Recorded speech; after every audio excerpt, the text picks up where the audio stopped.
थांबा थांबा थांबा, स्क्रोल करण्याआधी बीडच्या बुड्डीचा आहे का? तर हाय पब्लिक, काय करताय?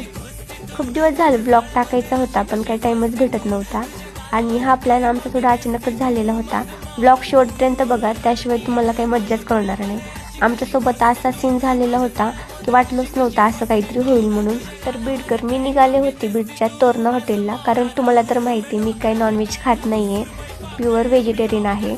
तर विषय असा झालेला, मला हॉटेलच माहीत नव्हतं, बट तोरणा हॉटेल हे बीडचं खूप छान हॉटेल आहे असं मला ऐकायला आलं होतं. तर खरं सांगू मी रस्त्यात चुकले होते आणि खरं तर हे हॉटेल बीडच्या पांगरी रोडलाच आहे, बट मी थोडं जास्तच पुढे गेले होते. मग काय परत मी रिटर्न गेली तेव्हा कुठं मला ते हॉटेल सापडलं आणि फायनली मी हॉटेलपाशी आले होते. आणि मी असं ऐकलं होतं की बीडमध्ये तोरणा हॉटेलच हे प्युअर व्हेजिटेरियन हॉटेल आहे. बाकीकडं तर नॉनव्हेज पण भेटतं आणि व्हेज पण भेटतं, पण इथं फक्त प्युअर व्हेज भेटते.